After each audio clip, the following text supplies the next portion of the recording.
Bem-vindo ao canal de Tigas. Bora mergulhar no mundo do desporto? Neste episódio eu converso com Bernardo Santorum, treinador principal e head coach da equipa Anfield Rangers FC, equipa das divisões inferiores em Inglaterra. O Bernardo tem 28 anos, é alguém que está a procurar o seu lugar ao sol e a perseguir o seu sonho. Iremos falar sobre a sua carreira, sobre a sua trajetória profissional, sobre os seus sonhos profissionais. Ativa-te que subscrevas o canal, que ativas o sininho para mais notificações, que partilhas este vídeo com familiares, amigos e conhecidos amantes do desporto, tal como eu, tal como tu. Vamos fazer crescer esta comunidade e muito obrigado por estares desse lado. Olá, Bernardo, como estás? Tudo bem? Muito obrigado por teres aceito este convite. Olá, Tiago. Eu é que agradeço a oportunidade de estar aqui presente contigo e também de poder partilhar um bocadinho daquilo que é a minha história, daquilo que são as minhas vivências e podermos também falar sobre aquilo que nos agrada. E é isso, obrigado. Olha, antes de mais nada, queria perceber como é que começa a tua ligação ao futebol e o que é que te levou a escolher a carreira de treinador? Antes de mais, acho que a ligação ao futebol começa muito cedo. Eu começo a jogar futebol nos meus 8 9 anos, na altura até em género de desafio da minha mãe para eu melhorar as notas e tudo, e foi giro na altura. Ok. Ahm, acho que é uma das boas partes do futebol e do desporto, é também poder ter esse aspecto nas crianças de motivação. Foi derivado a isso. Faço o meu percurso como jogador, carreira, de formação. Chego aos séniores e quando chego aos séniores dá-se a oportunidade também de eu começar a treinar. Algo que tinha desenvolvido o interesse muito através do Football Manager, do jogo, e acho que fomos todos um bocadinho, Influenciados por isso, sim, sim, sim, sim, sim. sim.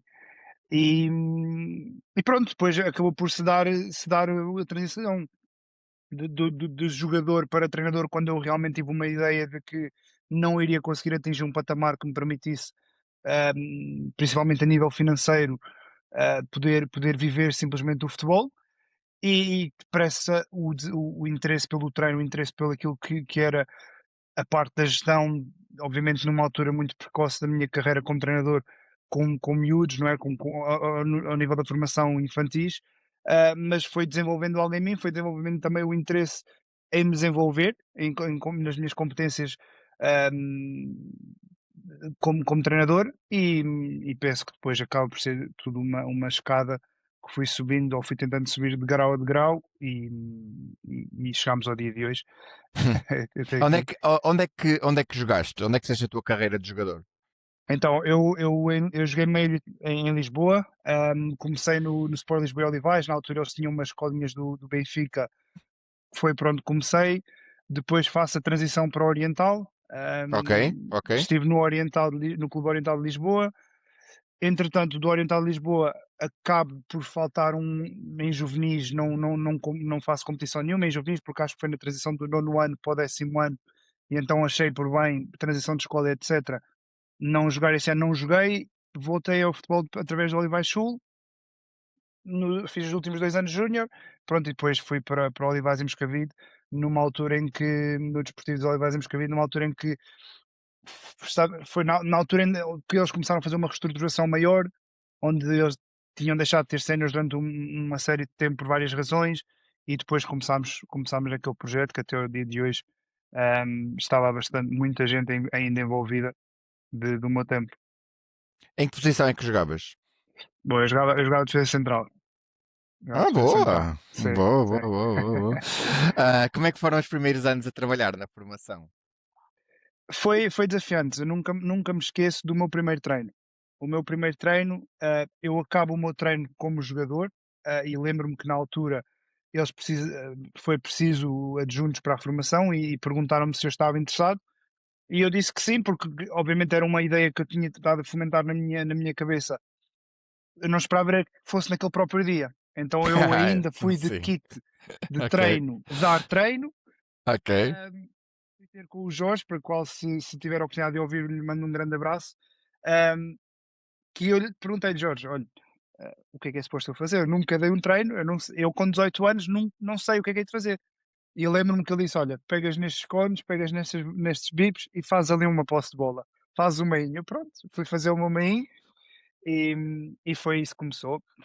Senti muito que naquela altura, ali entre os 18 e os 20 anos, como eu também jogava pela equipa sénior, acabei por desenvolver nos miúdos uma certa admiração e foi muito interessante para mim, até mesmo para mim próprio, sentir que tinha impacto na vida de alguns deles e quase todos ainda falo nos dias de hoje. Obviamente hoje já homens, já donos de si e muitos deles já trabalham, mas foi muito inteligente, foi muito interessante. Deu para desenvolver não tanto a parte futebolística e aquilo que eram as minhas ideias como treinador, porque na altura era tudo muito aquém, não tinha nenhuma formação para, mas do ponto de vista das relações e daquilo que eu realmente achei que, ok, se calhar isto interessa-me. Hum, Isto desperta aqui dentro de mim sentimentos que talvez eu possa, se canalizar faz isto bem. sentido explorar, sim, sim, sim. Exatamente, Uhum. exatamente. Que Pronto, e tipo de depois foi. competências? Desculpa te interromper, mas isto é importante, estamos a falar de jovens jogadores, para mim é importante perguntar-te isto.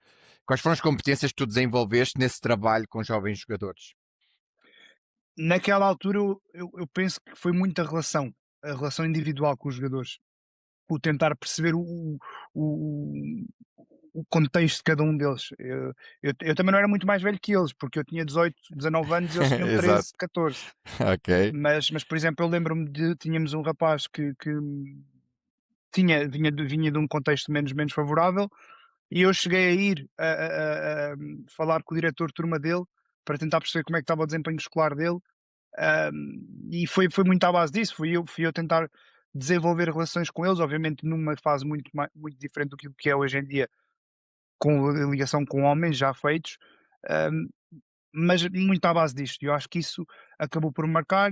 Foi uma das competências que eu acabei por mais desenvolver, foi a atenção ao jogador em si, à pessoa por trás do jogador, obviamente muito miúdos, e, e uma resiliência enorme. Acho que desenvolveu em mim uma resiliência enorme, porque passei de alguém que não sabia o que havia de fazer ali num espaço de 20 metros com miúdos, para alguém que queria saber como é que havia de estruturar um treino, o que era bom para estruturar um treino para miúdos de 13 anos, e depois para miúdos de 15, e depois para miúdos de 17, e etc. E então acho que isso deu-me uma bagagem, digamos assim, para desenvolver essas competências. Quais são os maiores desafios de trabalhares com jogadores tão jovens? Primeiro acho que é perceber onde é que nós nos encaixamos como treinadores. Eu acho que hoje em dia há muita percepção de que o que vemos na televisão é o que podemos fazer no campo. E por Sim. vezes, por exemplo, ainda hoje vi um vídeo de uns atletas sub-12.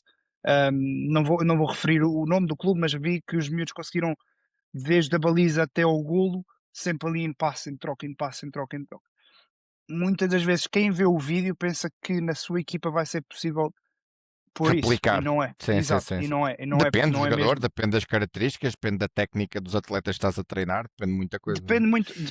Depende muito do contexto onde estamos inseridos, mas regra geral, ainda para mais numa fase precoce da vida atlética dos jogadores, é difícil. É Sim, difícil, os não há o sub-10. entendimento, não há o entendimento do jogo, é perfeitamente normal, ou seja, isso ganha-se, não é? Portanto, eu Sim, entendo perfeitamente. E sabes o que eu acho? É que assim, imagina, quando deves ter visto o episódio com o Eduardo disse-me uma coisa que eu também fiquei um bocado naquela, porque eu não tinha essa noção. Sabia que a criatividade estava a ser um bocado cortada e coartada aos jogadores desde muito jovens, mas não sabia que havia, por exemplo, treinadores no sub-10 que estudavam o adversário e que pediam ao guarda-redes para lançar a bola na frente porque era a melhor forma de ferir o adversário, tá a ver? Num processo formativo. Eu fiquei um bocado naquelas assim, mas isso não é muito normal, ou seja, eles ainda estão a aprender as bases do jogo, ainda estão a tentar ganhar o seu próprio espaço, se calhar a encontrarem a posição em que são mais fortes, porque quantos não passam de avançados para central e vice-versa, não é?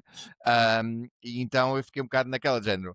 Mas isto realmente está a acontecer no futebol formativo, é que não faz muito sentido. Depois, quando chegam aos séniores, tu percebes isso mesmo, ou seja, percebes que. E depois há aqueles jogadores que ainda demoram algum tempo depois de chegar aos séniores a terem um entendimento do jogo e atingirem a sua fase de maturidade ótima, não é? Precisamente por causa disso, porque provavelmente não tiveram uma formação muito não digo correta, porque cada um gera a formação da maneira como quer gerir, mas acima de tudo, não as bases mais sólidas e a focar-se no entendimento do jogo. Portanto, eu entendo aquilo que estavas a dizer, essa questão de passo, passo, passo, passo, passo, é muito difícil replicar, como é óbvio, é muito difícil. Sim, sim, claramente, e acho que isso depois acaba por também ter um impacto maior quando eles já chegam à vida adulta. E depois aí nota-se claramente o jogador que teve uma formação, que realmente explorou tudo aquilo que são os conteúdos, não só táticos, mas também de técnicos e do conhecimento do jogo, para aqueles jogadores que são um bocadinho mais limitados na análise do jogo. E agora, a nível sénior, consigo ter muito essa percepção de quem é que tem o conhecimento extra sobre esse tipo de situações. E aliás, tu mencionaste um ponto que eu, para mim eu acho que é crucial, que é os jogadores, muitas vezes no percurso formativo, alteram posições, altera o joga o percurso todo a médio centro e depois acaba por iniciar a carreira profissional a lateral direito. Por exemplo, temos por exemplo, o caso do Cédric Soares, por exemplo, campeão europeu por Portugal, faz a formação, não é a lateral direito, é a médio direito ou até mesmo a meio campo. Portanto, acho que isso são sempre, ah, lá está, como tu apelidaste, acho que é também a cortar um bocadinho o processo formativo dos atletas. E é sem dúvida um lápis onde se pode afiar um bocadinho de um lado, onde o treinador, e é inevitável porque acontece isso também a nível de formação, quer mostrar trabalho e quer que toda a gente perceba que realmente, olha, eu também consigo estruturar uma equipa para jogar de trás para a frente. E aliar isso a, ok, mas eu também sei, estou a desenvolver estes jogadores para que ele perceba quando está a jogar a defender, quando está a central, por exemplo, os princípios defensivos básicos, obviamente depois quando eles mudam de equipa ou de escalão, poderá ser consoante aquilo que é a ideia do treinador, mas o princípio básico é, tu estás numa desvantagem numérica, tens que atrasar o processo de decisão do adversário, tens que o encaminhar para a linha lateral, etc, etc, etc. E eu acho que cortando isso numa fase muito precoce acaba por ser prejudicial. Tu foste mudando os teus princípios básicos, o modelo de jogo teu modelo de jogo preferencial, ou sempre tiveste bem definido o modelo de jogo que tu querias? Eu sempre tive uma paixão por ter bola, mas também tive sempre uma paixão por ser obcecado pelo espaço. E e Ok. a mais-valia de ter tido várias experiências em diferentes contextos, como por exemplo no Olivais e Moscavide, onde se calhar, os recursos humanos eram um bocadinho mais limitados, mas depois, por exemplo, tive na minha passagem pelo Watford, os argumentos eram diferentes, deu-me, valências de experimentar ambos os lados. Um jogo se calhar mais direto ou em busca um bocadinho mais daquilo que é o espaço, obviamente dentro das limitações do escalão de quando eu estava no Olivais e Moscavide, para, quando eu estava no Watford, se calhar os jogadores mais dotados tecnicamente, permite-me adotar aquele tipo de jogo. Há ideias que não passam. Acho que uma equipa que gosta de procurar o jogo, procurar o espaço, procurar sempre atacar para marcar, com o objetivo de ganhar, acho que isso esteve presente e vai estar sempre presente em mim. Tudo o que depende muito também da matéria-prima, dos recursos humanos que teremos em Sim. mãos, sejam eles a nível sénior, seja a nível de formação, e tentar encontrar isso no contexto. Mas, resumindo muito basicamente, é obviamente tentar jogar um futebol positivo, de ataque, em busca da vitória, em busca do golo, mas tentando também sermos adaptarmos àquilo que temos. Uhum. Tu vais para o Watford FC Trust PD Center, vais Uhum. muito novo. Como é que surge essa oportunidade? Então, eu quando iniciei com a universidade aqui em Inglaterra, eu vim mesmo com o objetivo de conseguir, hum, estágios profissionais em clubes profissionais e entrei neste curso maioritariamente porque havia essa possibilidade com o Watford. E eu no meu primeiro ano da licenciatura, acabo por ter a oportunidade de estagiar com o Watford, hum, em eventos, da comunidade, em eventos ligados ao treino dos centros de desenvolvimento de jogadores, e o coordenador, no final da primeira época, acaba por me oferecer a passar mesmo aos quadros já de Watford como treinador, e é aí que acabo também por ter as experiências com o sub-14 e o sub-12, e foi uma experiência muito, muito enriquecedora, porque permitiu-me aquilo que eu sentia, que eu queria, que era experienciar o futebol profissional aqui, o contexto do futebol profissional aqui, que eu sabia que era impossível em Portugal. Por exemplo, há muitas, a FMH, a Universidade de Lusófona, há muitas vezes estágios com o Sporting, estágios com o Benfica, Porto, etc. Eu queria ter essa vertente aqui, conseguia, foi muito enriquecedor. ah, Há muita coisa feita de maneira diferente do que em Portugal. As prioridades muitas vezes são diferentes, a maturidade física dos jogadores às vezes é diferente, a maturidade daquilo que é o conhecimento do jogo também é diferente. E depois joga-se ali um bocadinho das prioridades nisso. Que diferença é que encontraste entre o futebol de formação em Portugal e em Inglaterra? Em Portugal eu acho que desenvolvem-se muito mais os conceitos, os princípios do que é defender, o que é atacar, o conhecimento do jogo. E acho que isso depois acaba por refletir no tipo de jogador e no tipo de produto que nós acabamos por conseguir apresentar ao mundo. Em Inglaterra acaba por ser um desporto um bocadinho mais elitista, no sentido de cada clube profissional luta não só para jogar Premier League, para jogar Championship, mas também para os seus jogadores estarem o mais acima possível nesse tipo de categorias. Porque o futebol profissional aqui é dividido por categoria 1, 2, 3 and 4. Sim, sim, sim, sim, sim. Exato, portanto, há uma certa elitismo nisso. Então joga-se muito também por aquilo que é o resultado. Ok. As condições de trabalho também são um bocadinho diferentes, no ponto de vista dos recursos humanos. Há uma equipa especializada em análise, há uma equipa especializada Uhum. em treino de guarda-redes, etc., que também já acaba por acontecer muito em Portugal. Mas do ponto de vista de um treinador do Sub-13, por exemplo, do Watford, que tem um treino 3 vezes por semana ou tem treino 4 vezes por semana, em que vai à academia durante, hum, 3, 4 horas por dia e num contexto similar em Portugal, vai haver diferenças principalmente no tipo de treino. Ok, ok. O que é que te surpreendeu Ah, mais na metodologia de trabalho inglesa? É pedido, ah, como é que eu explico Uhum. isto, de forma lógica? Ok. É cada vez mais pedido, muito também derivado às tendências mundiais e aquilo sobretudo que Uhum. se pratica cada vez mais na Premier League, se bem que agora, principalmente esta época, tem-se mudado um bocadinho, o futebol mais apoiado, o futebol mais requintado, e isso já se é pedido nas academias. O próprio clube tem um guionário, um macrociclo que Uhum. depois divide por semanas aquilo que supostamente devemos abordar. O Uhum. treinador em si depois tem a liberdade para desenvolver o plano de treino como Uhum. entende. Ahm, mas depois não há uma certa coerência quando começa a competitividade. Ok. Eu lembro-me perfeitamente de uma ocasião onde nós tivemos um torneio dentro de portas, entre equipas do Watford, e uma das coisas que estava muito enraizada na altura era que treinássemos os jogadores e deixássemos-os confortáveis para conseguir sair de jogar de trás para a frente. Com os centrais a abrir, com os centrais a receber, os médios a mostrar entre linhas, colocar-se o corpo de forma a poder servir de apoios. E tudo tranquilo, eu identifiquei perfeitamente, porque também vem muito daquilo que é a escola portuguesa. Quando passou à parte competitiva, eu deparei-me que a minha equipa tentava realmente dar ao jogo, tentava realmente seguir esses padrões, mas quando olhei um bocadinho para o lado já havia um bocadinho, ok, se calhar não jogamos agora curto, batemos e daqui a bocadinho se conseguimos marcar ou não, já começamos a jogar mais curto.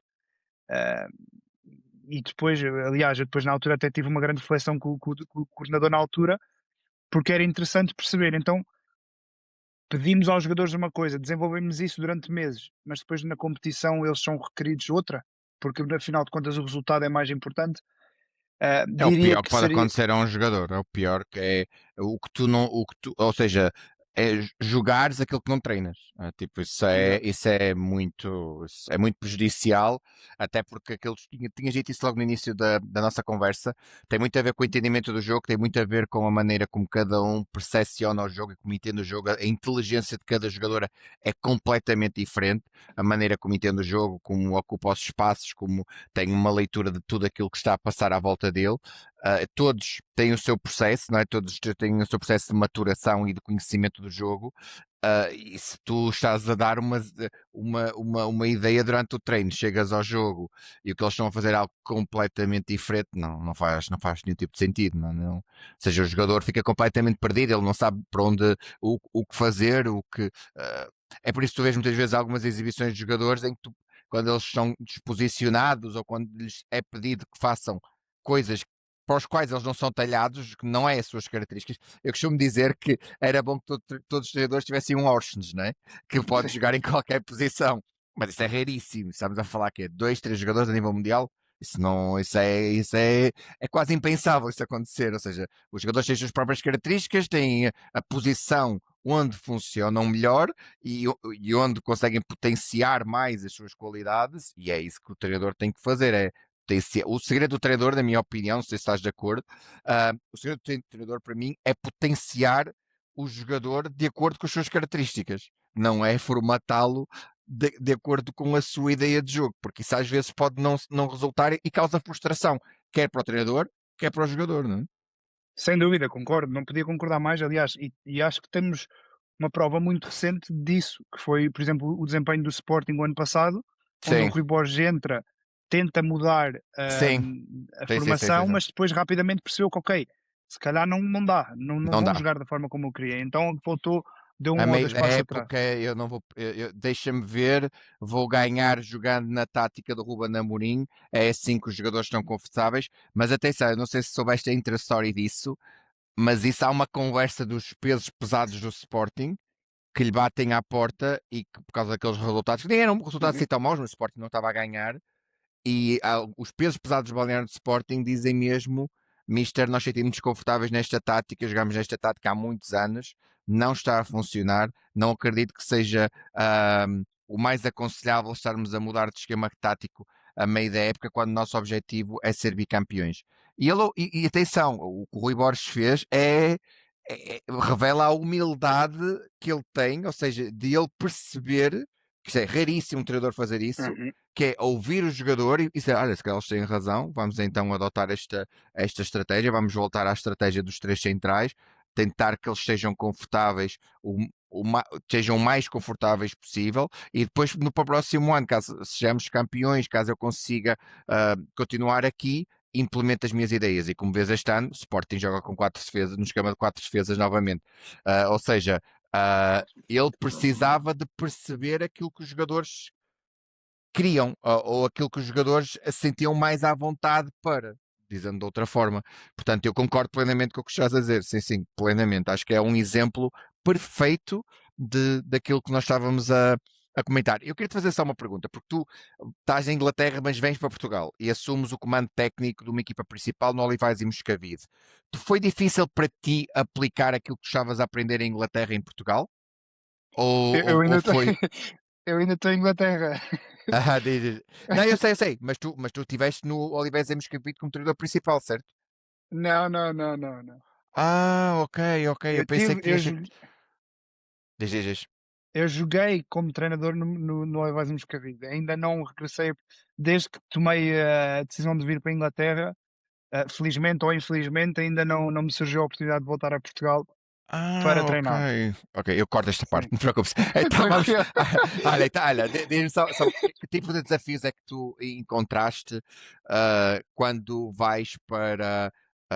Ou seja, que tipo de desafios encontraste quando tu tinhas as bases e o conhecimento da formação em Portugal e vais para um contexto completamente diferente em Inglaterra? O que é que para ti foi assim mais surpreendente? Tu disseste, eu não, ou seja, tu tinhas uma ideia, criaste uma ideia sobre como era o futebol em Inglaterra. Houve assim algo que te chamou a atenção, que pensaste que não era daquela forma e depois quando estás a ver na realidade é feita daquela maneira? Muita coisa, muita coisa. Desde a comunicação, há episódios onde eu estou a dizer o número 3 que é three, Uhum. mas ao mesmo tempo também é free, e então ali a dicção da palavra às vezes Sim, sim, é sim, sim, sim, difícil sim. deles perceberem, Sim, portanto a sim. comunicação foi sem dúvida um desafio no início. Ah, as como é que é dizer? as facilities, Sim, sim, sim. agora As está-me a dar uma branca. infraestruturas, A infraestruturas, sim, sim, infraestruturas, sim. obrigado, obrigado. Uhum. A minha mãe vai me matar se ouvir isto. Não, Ah, não, tu é que contas. acho que as infraestruturas é uma diferença gritante. Muita gente em Portugal, acha que as infraestruturas em Portugal não são boas o suficiente. Eu aconselho realmente a vir explorar a Inglaterra, ir explorar mesmo França, algumas partes de França, Holanda, etc., que a realidade de muitas equipas a nível distrital, por exemplo, ao nível da formação, maioritariamente, é treinar em parques. Exato, exato. Eu, por exemplo, não estive muito tempo, mas eu quando venho em 2020, ao pé do sítio onde eu morava, havia um parque do prédio onde eu morava, e eu às vezes ia fazer exercício e via os miúdos a treinar lá, e eu um dia aproximei-me, eles até acabam por ser brasileiros, conseguimos falar e aquilo era mesmo um clube, eles competiam, à segunda, é a mesma coisa que um clube Uau. da Distrital do Porto ou a Distrital de Ah, Lisboa, sim, sim, sim, sim, sim, sim, eles sim. competiam. Obviamente depois o jogo não é realizado no parque, o jogo é Claro. realizado, por exemplo, numa escola ou assim, mas essa é a realidade. Isso sem dúvida surpreendeu-me muito. O facto de também em Portugal nós treinarmos 3 4 vezes por semana, ou 2 a 3 na formação, aqui treina-se 1 ou 2. E a segunda vez, mais na formação. Ah, já não é toda a gente que vem, porque é há muitas questões, há a questão logística, como eles muitas vezes têm que alugar um campo para treinar, ou eles têm que alugar um campo para jogar, e há muita equipa, porque há muita gente a querer praticar, o número de vezes que se pode jogar é mais baixo e então o preço também dos espaços inflaciona um bocadinho e acaba por impactar o tempo que as pessoas têm para treinar. Já no ponto de vista mais profissional, digamos, na minha experiência com o Watford, eu fiquei muito surpreendido quando percebi que no Watford não haviam dormitórios para os jogadores. Eu achei que não era exato, não era compreensível. Como é que eu percebi? Eu estava a olhar e perguntei ao meu coordenador: "Então onde é que eles dormem?" "Eles não dormem aqui, eles dormem em famílias de acolhimento." Eu: "Ah, ok, pronto." E a equipa A, a equipa A, os sub-21, já equipas que já é mais ligada ao futebol profissional, dormem em hotéis, em concentrações dos jogos. O campo de treinos é literalmente para campo de treinos, para tratamentos, para reuniões, etc.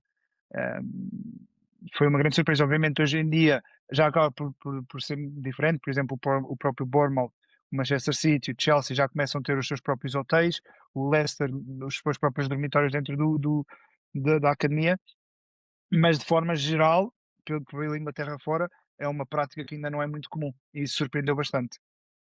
Sim, isso é claro, isso é bastante surpreendente. Eu não fazia a mínima ideia que era essa a realidade. Tu fizeste também trabalhos de análise estática como freelance. Como é que surgiu esse teu interesse? Este interesse surgiu muito curiosamente com o teu convidado anterior, com o Eduardo. Acho que é uma Ok. pessoa que faz muito para treinadores que estão numa fase inicial. Desde já mando um abraço para ele, que aconselha muito e dedica muito tempo àquilo que é a formação, o aconselhamento. E uma das coisas que o Eduardo me disse foi: Ok, Bernardo, tu queres ser treinador, queres estar num contexto profissional, o que é que tu tens para oferecer hoje em dia? E eu digo: Olha, tenho esta experiência, tenho isto, tenho aquilo, tenho o curso X, o curso A. E ele disse assim: Então, e por exemplo, se eu me apresentar, eu sou o Eduardo, também tenho essas competências que tu tens, também tenho mais ou menos essa experiência, mas para além disso eu também faço a análise tática. Quem é que achas que ganha? Eu pensei nisso e disse: Ok, faz sentido. Sim, tem que Ahm, ser diferenciador. Imagina, o mercado está tão saturado, há tanta procura, há tanta oferta, há tanto tudo e mais alguma coisa que tens que encontrar um ponto diferenciador que é para, portanto, espetacular conselho do Eduardo. O Eduardo é incrível. Eu adorei falar com o Eduardo. Diz isto, o Sem que é que estavas a dúvida, dizer? sim, sem dúvida.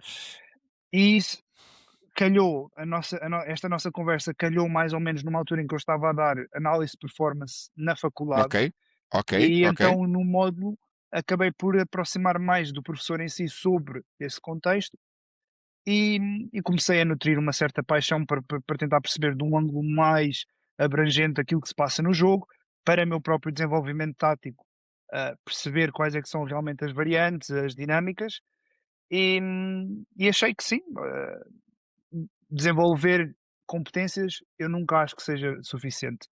portanto, Nós sejam elas estamos, a vida psicológicas. é um contínuo processo de aprendizagem. Estamos sempre a aprender. Sempre. Exato, exato. E, E- e um dia mais tarde, se eu puder oferecer a parte do treino em campo, mas Aham. também o background de que, ok, eu também sei trabalhar com os sistemas de análise, eu Sim, também sim, sei o que sim. procurar para meu próprio benefício, tanto a nível de Benefício. possíveis oportunidades, mas também para o meu desenvolvimento pessoal. Claro. Eu, para além de fazer algumas análises em freelance, também faço análise da minha própria equipa, nos séniores, e eu apresento, ou seja, gosto também porque me questiono muito sobre o meu modelo de jogo, Claro, questiono muito claro, claro, claro, sobre as claro, formas claro. como jogamos e acho que é muito importante também. Claro, eu Obviamente, concordo plenamente. Ah, expondo, por exemplo, ao nível, estávamos a falar do Rui Borges, ao aham. nível do Rui Borges provavelmente não tem tempo para ir fazer análise de jogo, por isso é que tem todo ele uma equipa de Sim, mas analistas. está numa equipa grande, ou seja, tem tudo e mais alguma coisa para fazer tudo e mais alguma coisa, ou seja, Exato. tem o treinador das bola parada, tem o treinador do processo ofensivo, tem o treinador do processo defensivo. Por acaso, olha, tenho uma curiosidade tenho uma curiosidade para saber a tua opinião. O que é que tu achas desta estratégia de bola parada ofensiva do Arsenal? Acho que é muito, muito interessante. Mas E tu há não bocadinho achas que eles infringem as leis muitas vezes? sobre o guarda-redes. Completamente. Sim, sim, sim, talvez. É porque imagina, eu já vi golos validados ao Arsenal que, imagina, eu nunca vi validar aqueles golos. Tu sabes porque tu jogaste futebol e agora treinas. Guarda-redes na pequena área, Era um isso que eu ia toque ao dizer, sim. guarda-redes é falta, meu. Tipo, isso não. Sempre foi assim. Sim, sim, sim. Eu acho super interessante. Atenção, acho. No início achei vanguardista, achei totalmente inovador essa tática, mas depois, agora, eu entendo a frustração de alguns treinadores da Premier League. É porque em quase todas as bolas, primeiro porque tens que ver que 37% dos golos do Arsenal são bolas paradas ofensivas, portanto, obviamente que isso tem um peso enorme. Para Claro. além disso, o que os treinadores dizem é a realidade. Há ali um infringir das regras, de género. O guarda-redes muitas vezes não consegue chegar à bola. Como é que o árbitro pode validar um gol daqueles estando tendo VAR? Pá, E desculpa po esta parte, Não, eu não, sou não, sincero. faz E eu sou gunner em Inglaterra, embora agora este ano, por acaso, por causa da morte do Diogo Jota, torço muito pelo Liverpool, gostava muito que o Liverpool ganhasse, já não vai ganhar a Premier, mas gostava muito que o Liverpool tivesse ganho tudo e mais alguma coisa por todo esse simbolismo, todo esse peso simbólico, mas mas eu aprendi a gostar de futebol em Inglaterra a ver o Arsenal dos Invencíveis, do Arsene Wenger, aquela equipa uhum. extraordinária. Um, mas sinceramente, eu olho para aquilo e eu penso, como é que isto é permitido? Mas diz lá, diz o que é que estavas a dizer, desculpa.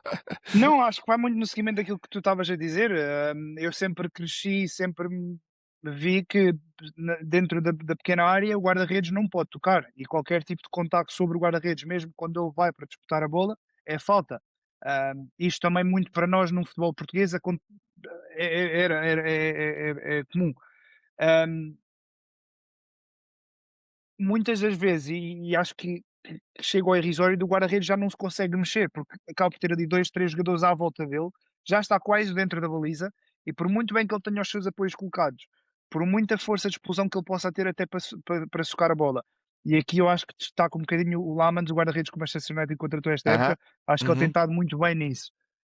Mas sim, acho que é um bocadinho, é diferente e acho que o tempo caminha muito para lá. Não sei se tiveste a oportunidade de ver o que o Anthony Gordon disse, não sei se foi há 2 semanas ou 3 semanas, na conferência de imprensa com o Carabao, em que o Não. jornalista perguntou-lhe qual é que seria a maior diferença da Champions League para com a Premier League hoje em dia, e ele disse que a Premier League cada vez mais está a ser um jogo de transições, bolas paradas, lançamentos para dentro da área, enquanto que na Champions League os jogos são muito mais bem disputados, as equipas vão para lá para disputar Sim, o jogo, para jogar.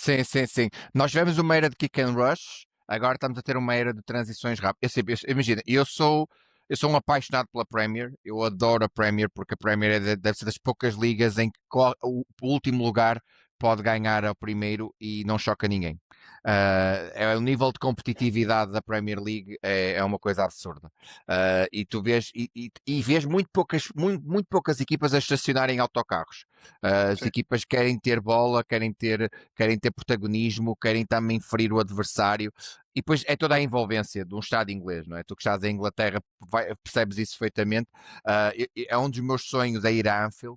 Quero muito ir a Anfield ouvir o You'll Never Walk Alone e tudo mais, mas a proximidade dos adeptos ao relvado, a maneira como os ingleses vivem o futebol, ainda para mais, e corrijo-me se eu estou enganado, mas a mim deram esta informação e tu podes ser quem vai desmistificar isto. Disseram que o consumo do futebol em Inglaterra é apenas e só o futebol inglês.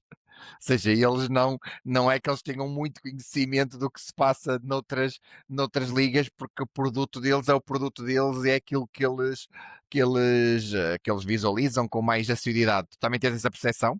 Sim, sim, sem dúvida, maioritariamente, futebol inglês, quando não é o futebol inglês é o futebol escocês, e quando não é o futebol Exato, escocês é provavelmente o Championship, a Liga 1, a Liga exato. 2, é muito à volta disso, é muito à volta Sim, disso. Eu às vezes, sim, sim, por sim. exemplo, eu às vezes acabo o treino, Uhum. por exemplo, às vezes acabamos o treino por volta das 9h30, 10 da noite, vou, à Clubhouse, que é aquilo que nós chamamos, é, por Sim, exemplo, o bar, hum, e na televisão está a dar uma equipa do Championship, por exemplo, sei lá, o Millwall contra o Bournemouth, mas o Bournemouth não, porque está na primeira divisão, mas o sim, sim, Millwall mas eu percebi, eu percebo, Lincoln. sim. E eu Sim, sim, fico, sim. eu digo assim ao senhor: "Olha, está a dar Champions League". "Ah, mas, É quem o é que quer Millwall. ver quem é que quer ver o Dortmund com o Atalanta?" E eu, pronto, eu Eu quero. queria, eu queria, para dar assim um exemplo. Mas sim, Exato. Olha, eu quero. Exato. Ainda para mais equipas, tu gostas tu és aquele treinador que gosta de ter bola. Dortmund e Atalanta é o caos, claro, é a anarquia total. Aquilo é futebol ofensivo, é bola para a frente, é atacar, os princípios defensivos são mínimos, portanto, ali sabe-se sempre que vai ser uma jogatana no sentido, na parte ofensiva, estás a ver? Portanto, eu percebo claro. perfeitamente. Olha, tu achas que o treinador moderno tem que dominar obrigatoriamente a análise tática? Ou se estiver num clube em que tenha um, um colaborador que faça essa análise, não é assim tão importante? Eu acho que é importante. Acho que Uhum. é importante o treinador ter bases em tudo. E, eu lembro-me quando eu vim para a Inglaterra a primeira vez, um dos meus professores da faculdade perguntou-me aquilo que eu queria fazer e quais é que eram as disciplinas que eu mais interessado estava, e eu disse que eu queria ser treinador de futebol, treinador principal, treinador adjunto, queria estar no treino, e que as minhas disciplinas favoritas seriam o treino, coaching e toda a envolvência psicológica do treino, das ligações humanas, disso tudo. E ele perguntou-me: "Então, e o Sport Science?" As ciências do desporto, a parte fisiológica do atleta. Eu disse: "Não é uma área que me Te muita fascina. atenção." Sim, Exato. sim, sim, sim, E ele sim. disse: "Mas tens noção que se tu queres ser bom treinador, tens que ter conhecimento disto também, porque senão tu vais para uma equipa técnica amanhã, digamos, e acontece muito nos dias de hoje. Por exemplo, eu amanhã vou treinar uma equipa onde só posso levar um ou 2 adjuntos, e lá no clube já está uma equipa montada de preparador físico, analista, e treinador de guarda-redes. Se eu não tiver um conhecimento daquilo que é o treino de guarda-redes, da análise tática e da preparação física, eu não vou saber julgar se ele está a fazer bem ou não. Não que eu precise estar a controlar o trabalho dele, porque eu acho que é muito importante o treinador principal saber delegar. Separar as águas. Neste momento é Mas este momento, naquele momento é aquele momento. Sim, sim, eu estou a perceber o que estás a Mas é dizer. mu Sim, sim. é muito importante teres o conhecimento mínimo de que no dia Sim, menos sim. um não vais fazer, um certo e determinado tipo de coisas que depois do ponto de vista fisiológico vai atrasar ou vai, Sim, sim, sim. E o treinador causar. principal supervisiona, não é? Também tem que ter o controle de tudo e mais alguma coisa. É a sua equipa técnica, não é? Não é a Exato. equipa técnica do clube, é a equipa técnica do treinador. E por acaso eu estava a fazer essa pergunta porque não é que me surpreenda aquilo que o Gareth Bale disse num podcast recentemente, mas eu sempre tive essa ideia. O Real Madrid ganha 3 Champions de forma seguida e eu nunca vi ali trabalho tático. Vi um 11 incrível, um 11 extraordinário, um meio-campo muito complementar, o Cristiano num momento de forma absolutamente absurdo, depois Benzema com a sua inteligência, a saber ler os espaços e a libertar muito espaço para o Cristiano, o Bale era pouco regular, mas marcava grandes golos nos jogos mais importantes, portanto era um craque também. Mas o Bale disse uma coisa e a mim não me surpreende minimamente. Cada clube tem a sua idiosincrasia, como é óbvio, mas ele, quando diz que o Zidane não trabalhava a parte tática, não havia trabalho tático naquela equipa. A mim não me surpreende que ele diga isso, muitas pessoas ficaram escandalizadas, porque eu volto a dizer, e posso estar a ser super injusto, mas eu não acredito que nos livros da história se vá estudar o Real Madrid das 3 Champions seguidas. Certo. Porque ninguém fala nisso, estás a ver? Eles ganharam, acumularam mais Champions, agora já têm 15, são os recordistas e tudo mais, mas ou seja, não há ali um traço identitário naquela equipa. Há um Cristiano numa forma absurda, ou seja, mas lá está, é a individualidade. Ninguém vai estar depois a estar uma equipa só com base numa individualidade. Eu estava-te a perguntar isso de saber da análise tática, porque lá está, o Zidane era o treinador principal e vem um jogador dizer que ele não trabalhava a tática, estás a ver, género? E tu ficas, tipo, mas o treinador não tem que trabalhar a tática, não é essa a grande função do treinador.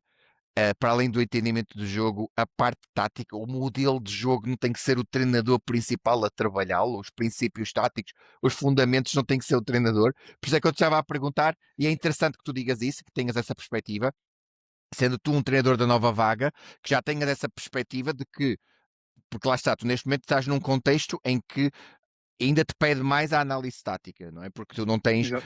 não sei quantos colaboradores a fazerem trabalho específico. Mas assim vai-te preparar quando tiveres uma proposta de um clube com outra dimensão e com outras condições, que isso vai acontecer certamente, Uhum. aí tu já estás muitíssimo mais bem preparado do que qualquer outro treinador que não trabalha essa parte. Ou seja, tu se fores para um clube em que o presidente diz olha, realmente, olha, não temos dinheiro para muito mais, vais ser um adjunto e vais ter que fazer tudo e mais alguma coisa e tu tens que te desenrascar, não é? Senão... E para o próprio jogador, eu não sei se tens essa percepção, por causa ia te perguntar isso, do teu conhecimento do jogador, tu sentes que o jogador percebe quando um treinador sabe aquilo que está a pedir, na sua generalidade o jogador entende o que o treinador está a pedir, ou o jogador detecta muito facilmente quando um treinador está perdido? Sim, sim, eu acho que e os jogadores são muito atentos, não é? O jogador é muito atento ao detalhe porque tenta perceber o que pode e o que não pode fazer.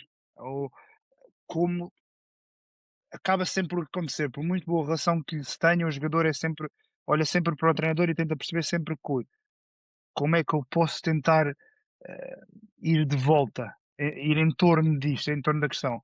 E, por exemplo, eu tenho uma situação que aconteceu na pré-época. Eu tenho 28 anos hoje e tenho um dos meus atletas que tem feito uma grande época. Na altura, ele juntou-se a nós neste ano e ele tem 29, feitos 30 a semana passada. E estávamos a falar, nós tivemos a oportunidade de fazer um fim de semana de estágio a Bournemouth.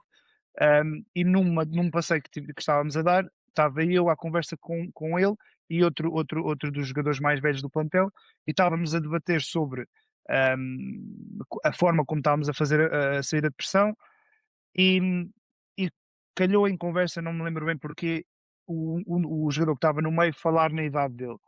E depois veio à tona a minha idade, e eu disse: "Não, eu tenho 28, eu nem tenho 35, 40, não sou muito mais velho que tu". E ele disse: "Então, mas espera, tu és mais velho que eu e tu estás-me a ensinar?" E eu disse: "É assim, até agora tu ainda não tinhas percebido que eu era mais novo que tu, portanto, alguma coisa está certa". E A então idade não tem nada a ver com a competência. Isso, exato, então eu percebi que ali naquele momento ele ficou: "Então, mas eu estou a vim para agora para esta equipa, tem tudo a correr bem, está tudo a correr bem, estou a perceber como está a jogar, mas o treinador é mais novo que eu". Então eu percebi que ali naquele dia e no dia a seguir, ele esteve Aham. mais atento às minhas indicações. Até que temos um jogo nesse segundo dia, no dia a seguir a esse, e, ao intervalo ele estava no banco, ao intervalo ele vai entrar e eu estou no quadro tático a pedir ele joga a meio campo, estou no quadro tático a pedir a ele para, quando o central está com bola, ficar mais por dentro, para libertar o half space. E ele diz assim: então, mas porquê que eu venho aqui para dentro e porquê que eu não fico mais por fora e o extremo vai mais para dentro? Ele. E pronto, eu depois estive ali a explicar o porquê, porque tu és pé direito, ele é pé esquerdo, ele recebe a bola por dentro, vira para dentro, e ele fica a olhar para mim do género: ok, tu afinal até não estás só a debitar informação, estás-me a dizer. Então, Tu entendes. exato, então, O racional é super importante é explicar ao importantíssimo, jogador, óbvio, senão o jogador não vai executar. Se ele não sabe o importantíssimo. porquê Eles das coisas, perceberem o porquê, claro. para mim é o fundamental. Ainda ontem no treino tivemos uma conversa sobre isso. É importantíssimo eles perceberem o porquê, porque ao fim e ao cabo eles não são. Há muita gente que apelida aos jogadores de soldados, não é? Vão para a guerra, Sim, vão para sim, dentro do sim, campo, sim, sim, sim, sim, sim. mas não é, ok, vocês têm estas coordenadas e Não, agora não, vais nem lá, pensar. Não, cavas não, o não, não. buraco e vais-te embora. Não, Se não calhar são tens de robôs. explicar. Exato. Não são robôs, não são Ahm, robôs. Isto respondendo à tua pergunta, sim, eu acho que eles são muito atentos, tentam sempre perceber o que o jogador, o que o treinador sabe, não sabe, e do meu ponto de vista, eu acho que está tudo bem com isso. Eu acho que o perguntar, e nós tivemos uma team meeting há 2 ou 3 semanas, onde literalmente metade do treino foi quadro tático, vídeo, e eles não queriam ir para o treino, queriam perguntar e perguntar e perguntar e Sim, sim, perguntar. sim, sim, sim. Para mim é porreiro, é excelente, eu adoro. Sim, sim, sim, Hum, sim. e eu fiquei, ok, façam isto todas as semanas se quiserem. É bom porque eles assim também percebem que Não, são. essa ligações são super importantes. Mais facilmente vão lutar por ti e dar tudo pelo treinador. Quanto cem por mais cento proximidade há, aliás, eu sou totalmente contra aqueles treinadores que são distantes e que não criam um vínculo emocional com os jogadores, porque quando os resultados são bons, ninguém vai dar valor a isso. Agora, quando os resultados começam a não aparecer, não havendo nenhum tipo de vínculo, o jogador manda-te correr a ti. Percebes? Uhum. Tipo, e isto é assim sempre foi assim no futebol. Tentarem inventar outras coisas, os treinadores mais que têm conseguem criar um vínculo emocional maior.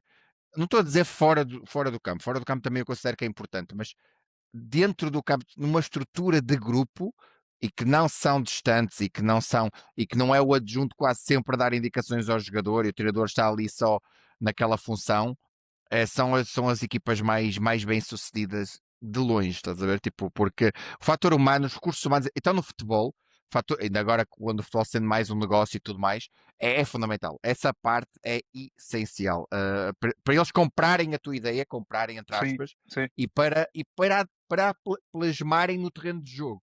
Com mais eficiência, com mais concentração, com mais rigor, tudo isso é fundamental. Portanto, acho que deves continuar com essas dinâmicas, porque acho que é super interessante e bastante inovador Hum. e bastante diferenciador. Portanto, acho que que ferramentas ou métodos utilizas normalmente para analisar os jogos?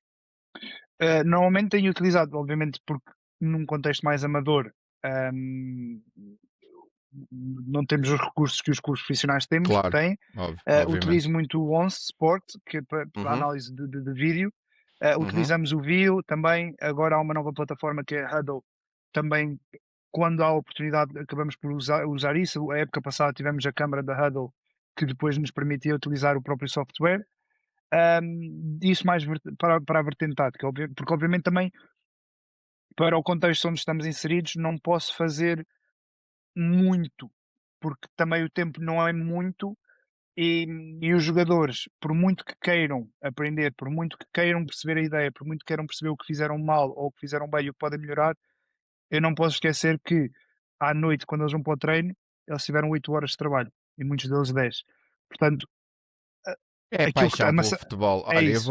eu vou dizer uma coisa. Eu admiro treinador, jogador, ou quem quer que seja, trabalhar ou seja, em divisões amadoras, eu ainda dou mais mérito que trabalhar em divisões principais, porque aquilo é mesmo o amor e a paixão pelo jogo. Não há absolutamente mais nada ali. Claro que se destacarem depois outros clubes, Olheiros, isto e aqui, obviamente.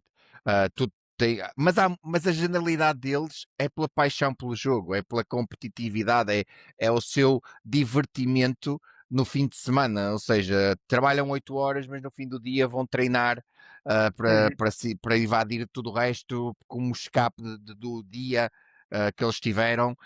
Portanto, opá, eu admiro imenso, tiro de chapéu começares passo a passo, não queres dar um passo maior do que a perna, a ires construindo gradualmente o teu percurso e a tua evolução.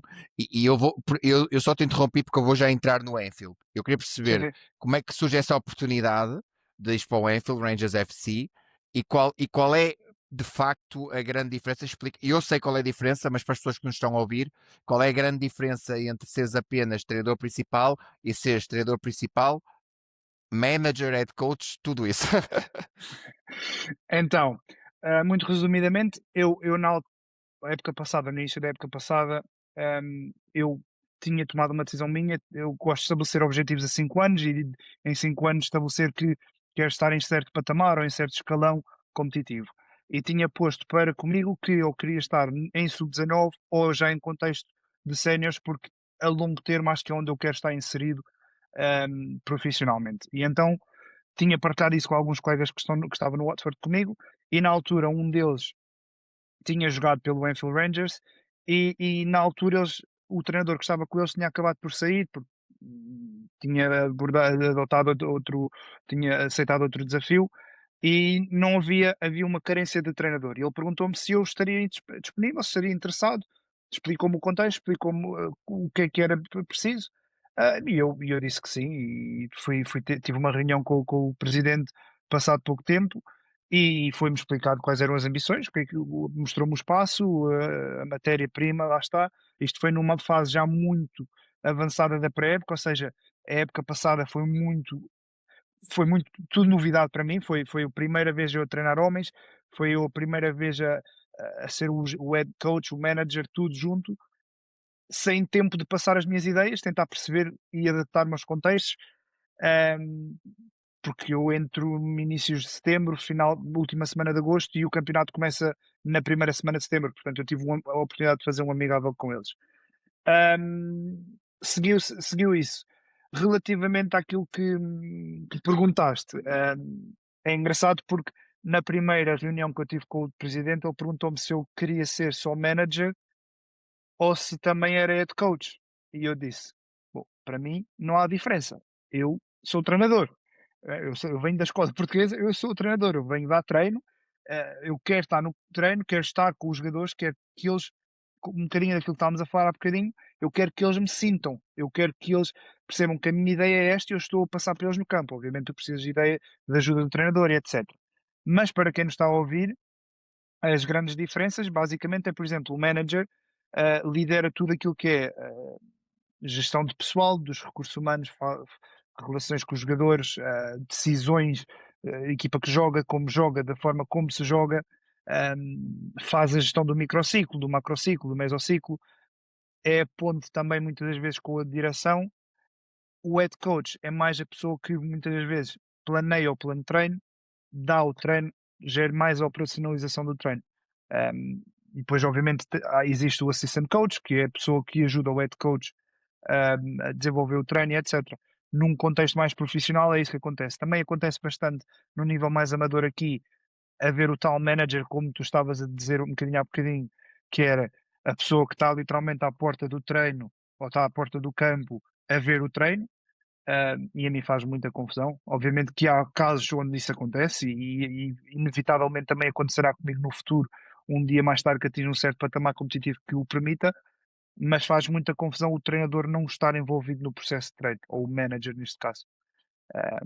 Eu, por exemplo, tenho um rapaz que trabalha comigo, ele joga a nível profissional ou semi-profissional aqui em Inglaterra, e ele diz-me que o manager deles poucas vezes fala com ele, que ele está lá nos dias do treino, aperta as mãos a eles, mas do relvado para dentro ele está só a ver o treino e a falar com os treinadores, e são os restos dos coaches e o head coach que estão a dar o treino. Ah, Se é correto ou incorreto, cada um tem a sua maneira de ver, a sua maneira a sua percepção daquilo que é como é mais eficaz. Agora depois o certo ou errado, acho que é um bocadinho Subjetivo. subjetivo para mim. Sim, sim. Exato. Que princípios é que consideras inegociáveis no teu modelo de jogo? Lá está, a procura pelo espaço constante, Uhum. sermos audazes para ganhar, termos aquela. a vontade de vencer, independente de quem vencemos, com quem Uhum. jogamos. Do primeiro minuto ao minuto 90, vamos tentar vencer o jogo. Obviamente podemos jogar contra o Real Madrid, não somos hipócritas, não somos sonhadores, sabemos que a dificuldade é tremenda, mas eu sei que do minuto 1 ao minuto 2 há 60 segundos para nós e há 60 segundos para eles. Então vamos disputá-los. Depois o que acontece no minuto 2 ou 3, vamos ver o que vai acontecer. E acho que isso é inegociável, é tentar disputar o jogo. Uhum. Tu, Claramente tu- dentro desculpa, nós- claramente dentro das condicionantes que temos, Uhum. será isso. E depois, obviamente, se tivermos uma capacidade e tivermos jogadores que nos permitam ter bola desde a primeira fase de construção, em futebol apoiado pelo segundo setor, chegando ao último terço, perfeito, condiz muito com aquilo da forma como eu vejo como eu vejo o futebol. Não temos, então o que é que nós temos? Temos um central que tem um passo longo, interessante, temos um médio que é muito rápido a chegar à segunda bola e temos um extremo que é bastante rápido no ataque ao espaço, vamos capitalizar isso então. Acho ah, que é muito t- essa vertente. uhum. Também há egos nas divisões amadoras dos jogadores? Sim, eu diria até que há muito, e às Ok, vezes desproporcional àquilo que é, ok, porque ok, há ok. muito jogador que pensa que é tal desculpa: "Ah, eu não me dei profissional porque tive uma lesão no joelho", não é? Há muitos que dizem isso. Mas depois quando a bola começa a rolar, se calhar não foi só a lesão no joelho. Hum, e há muitos. E depois, como é amador, eu sinto isto mais aqui em Inglaterra. Em Portugal não senti tanto, mais como as experiências que tive como jogador. Hum, o jogador que é suplente não se conforma a ser suplente. Não, é rara a semana em que um jogador, por exemplo, eu jogo com ponta de lança na formação que jogamos atualmente. Tenho um ponta de lança que em 15 jogos tem 12 golos e tenho um ponta de lança que falhou os primeiros 3 meses de lesão, está agora a regressar de lesão, já teve a felicidade de fazer gol também, mas obviamente há todo um trabalho que foi feito para trás em que o jogador que teve tentado a jogar automaticamente começou a ganhar algum tipo de vantagem. Mas o jogador que está agora a regressar de lesão não se conforma com o facto de ser suplente. E é rara a semana ou raro o treino que ele não olhe para mim do género. Eu quero jogar. Como é que Tu tens geres que me pôr essas a jogar. situações? Temos que ser claros. Temos que ser claros com os jogadores e dizer que eu não, Tiago, desculpa, eu não te vou pôr a jogar porque tu és bonito. Ou eu não te vou pôr a jogar porque gosto de falar contigo no final do treino. Eu vou pôr a jogar aquilo que eu achar que for melhor para a equipa ganhar no sábado. Por exemplo, esse tal jogador é um bocadinho mais vertical. Nós jogámos Uhum. contra uma equipa que o estado do relevado estava muito enlamaçado derivado ao tempo, a equipa pressionava muito alto. Pronto, ele foi titular nesse contexto porque naquela semana eu senti Sim, que precisavas as características do precisava terreno dele. pediam um jogador assim. Claro que sim. Exatamente. E é tentar, não que o treinador tenha que justificar, mas eu não me importo de quando eu sinto que há não é necessidade, mas quando eu sinto que é necessário para desbloquear algum tipo de entrave que está no jogador, eu Uhum. ligo-lhes no raciocínio, eu tento explicar: "Olha, eu Sim. não te estou tu não estás a jogar não é porque tu estás a trabalhar mal, ou tu não estás a jogar porque eu não acredito em ti. Tu não estás a jogar porque aquele jogador que está a jogar na tua posição tem feito um trabalho, positivo. E tu se queres jogar, é isto que tu tens que melhorar, ou é isto que tens que continuar a fazer bem, a oportunidade vai chegar. Seja 15 minutos, seja 20, seja 30. E há uma coisa que eu faço sempre questão de lhes dizer: no futebol, nós não sabemos o dia da manhã. Há Uhum. lesões, Uhum. hã, há Tens de estar contribuições. preparado. Claro que sim. Exatamente, exatamente. E E quando infelizmente entras tens que dar tudo e tens que. Eu costumo dizer que o segredo do jogador suplente é fazer duvidar o treinador no jogo seguinte. A é isso, atitude com que entra, porque imagina, se o titular faz um jogo péssimo, é substituído ao minuto 60 e tu naquela meia hora entortas três, dás duas assistências, provavelmente no próximo jogo o treinador já vai ficar assim um bocadinho a pensar, olha, se calhar tenho que começar a perceber, vou manter mais um jogo a titularidade ahm, àquele jogador, mas se ele continuar a não responder, eu sei que tenho no banco alguém que está à altura de poder suprir um momento de forma mais fraco de um jogador, porque lá está, os jogadores têm essas flutuações. Eu já disse isto às pessoas, não sei se tu concordas, eu já disse às pessoas, é verdade. Tendo em conta a carga excessiva de jogos, e não estou a falar no contexto amador, mas no geral, tendo a Sim, carga excessiva de jogos, é impossível que um jogador jogue bem em todos os jogos.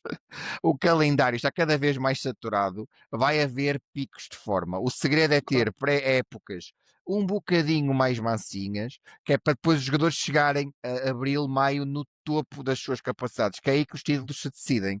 Não é em agosto, não é em setembro, não é em outubro. Os momentos de forma dos jogadores são muito flutuantes. E aquilo que tu estavas a dizer é verdade, ou seja, o treinador tem que haver um racional, ou seja, tem que haver uma racionalidade por trás de uma decisão de um treinador. O jogador ter azia de não jogar, acho que qualquer jogador tem. A E é azia perfeito. faz parte e é normal que assim seja. Agora, a azia tóxica e a azia saudável, percebes? Exato, exato. E eu acho que é muito importante o treinador conseguir perceber isso, Claro, e não ter medo em momento algum de tomar uma decisão. Seja essa exatamente. decisão de chamar a atenção o jogador individualmente, seja a decisão de afastar o jogador. Nós, por Sim. exemplo, no nosso clube temos uma equipa, temos a equipa B, temos a equipa de reservas. Amigo, e se tu vens ao treino, estás chateado, estás com azia, mas também não estás a provar que queres jogar mais, hum, a equipa B está a precisar de algum jogador, de um jogador extra esta semana. E tu, se calhar, aí vais perceber que há pessoal na equipa B que, se calhar, anda a lutar muito para ter a tua oportunidade de estar no banco, para me provar a mim que tens que jogar. Hum, é gerir isto, é muito gerir as emoções, é gerir muito as relações pessoais, mas eu acho que isso começa tudo muito na pré-época com a instituição de regras básicas de respeito, de missão coletiva, de perceberem desde o primeiro dia que o objetivo é ser campeão, o objetivo é chegar à final e ganhar uma taça, por exemplo, ou o objetivo é não descer de divisão em certos tipos de contextos.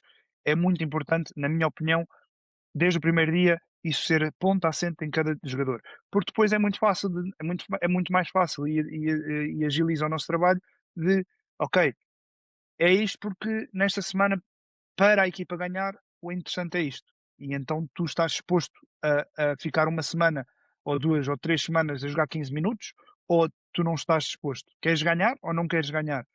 Ah, e se conseguirmos construir essa relação individual com cada um, se conseguirmos sempre dar a ligação para o objetivo do grupo, porque o futebol é um desporto de grupo, Uhum, obviamente, uhum, no uhum. final de contas, cada um quer, no nível profissional, os jogadores querem contratos melhores, querem Claro, sim, sim, situação sim, financeira melhor normal. para outro, Sim. mas e eu tive uma conversa interessante com um dos meus defesas no outro dia que foi, ele ambiciona ainda dar o salto. E ele disse-me: "Bernardo, tudo o que tu tiveres que fazer para nós ganharmos vai-me favorecer, porque se nós ficarmos da metade para baixo da tabela, ninguém me vai ver, ninguém sabe quem é que é o Adam. Se eu ficar da parte de cima da tabela, as chances de alguém me ver já são maiores." Perfeito, estamos Em que todos posição é que vocês estão? nós estamos em segundo, a Boa. a Qual é lutar qual é para o objetivo principal? o objetivo delineado desde o início foi a subida de divisão. E vais Tentar para chegar que um. divisão? Se subires à divisão. Ora bem, tens um papel e uma caneta para eu começar aqui? Eu sei que futebol inglês é uma loucura. Eu já tentei perceber. Eu percebi que tu estás na divisão de Hertfordshire, que é o condado, ou neste caso a região, mas sou-te sincero, não percebi como é que era o processo de subida da divisão caso se desse. Ok, tranquilo. Então, basicamente, apelidamos de freguesia. Ok, Ok, Hertfordshire é uma ok. freguesia. E essa freguesia tem 6 divisões. Nós estamos na segunda. Subindo, vamos para a primeira. E depois da primeira tem a Premier. Porque eles aqui apelidam Premier Division. Depois disso vem o futebol semi-profissional, que é basicamente um conjunto de freguesias, ok? Por exemplo, a freguesia de, não sei, um exemplo de Lisboa, a freguesia de Marvila e a freguesia dos Olivais, juntas. Depois disso vai o similar ao Campeonato de Portugal. E é isso mesmo, o Campeonato de Portugal, que é a National League. Depois a National League é dividida em National League, que é a principal, depois tens a National League South e North. E isso aí já é duas divisões. Pronto, e depois vem a EFL que é o futebol mais gerido. É muito complicado, eu até há Não, bem pouco não, tempo não, não imagina, conseguia perceber. o organigrama do futebol inglês não dá. Eu tinha que ter uma, tinha que achar uma hora para tentar perceber. E assim, eu admiro, mas muito mesmo. Por exemplo, estás a falar que uma equipa amadora tem uma equipa de reservas, isto é uma realidade que provavelmente só em Inglaterra. Estás a ver? Tipo, Yeah. o futebol em Inglaterra, embora no outro dia eu sou, porque entrevistei para o meu podcast uma ex-jornalista desportiva que depois nem seguiu essa área, mas que foi minha supervisora num outro trabalho e ela vive em Watford, precisamente. Uhum, E ela estava-me a dizer que ficou surpresa que há, pode parecer que o futebol é o desporto mais praticado em Inglaterra, e se calhar há, mas é por mínimas margens comparados com o boxe. Que muita gente pratica boxe em Inglaterra. Eu não fazia a mínima ideia, ou seja, eu, nós estamos, eu estou totalmente alheio da realidade britânica. Eu sempre pensei, até porque futebol is coming home e a nação de uhum. futebol e toda aquela questão que eles dizem que inventaram o futebol, isto e aquilo, mas eu sabia que havia muitas divisões em Inglaterra, é uma absoluta loucura. Eu quando vou ao live scores e vejo Inglaterra ao sábado, aquilo é uma quantidade Ah, infinita de jogos, e o é problema é que demais. não aparece tudo. Eu sei. Não Não aparece o aparece tudo no Anfield, live por score. exemplo. Sim, sim, sim, Pois. exatamente. Sim, sim, sim, sim, sim. Eu fiquei naquela, pensei assim, ok, o Anfield, ok, está nesta divisão, qual é esta divisão, isto e aquilo. Olha uma coisa, vou entrar agora em dois, tem sim mais algumas perguntas para te fazer antes do ping-pong final. Queria, porque eu acho muito interessante, eu também terei um curso de desenvolvimento pessoal e fiz uma formação em programação neurolinguística e tu tens investido bastante na formação em áreas de liderança, comunicação, psicologia desportiva. O que é que sentiste a necessidade dessa aposta? Também foi uma sugestão do nosso Eduardo? Não foi sugestão dita verbalmente, mas Ok, foi sugestão minha vista no comportamento do Eduardo. No comportamento do Eduardo. E então acabei por fazer uma ou 2 formações já com o Eduardo como formador, e tenho tentado também ter algum contexto aqui mais de Inglaterra também, porque eu gosto de diversificar e também perceber. Em Portugal, por exemplo, o Eduardo disse isto, aqui o Peter sim, disse isto. O que é que faz mais sentido para mim? E tentar beber um bocadinho dos 2, acho que é importante.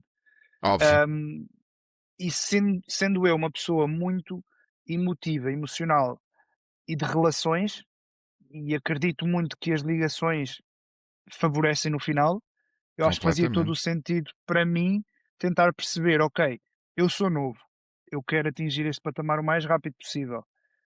Eu sei que os jogadores vão olhar para mim, os presidentes, os diretores vão olhar para mim e vão perceber porque é que tu, com 28 anos, tens o que aquele rapaz, ou que aquele senhor, ou que aquele homem com 40 não tem.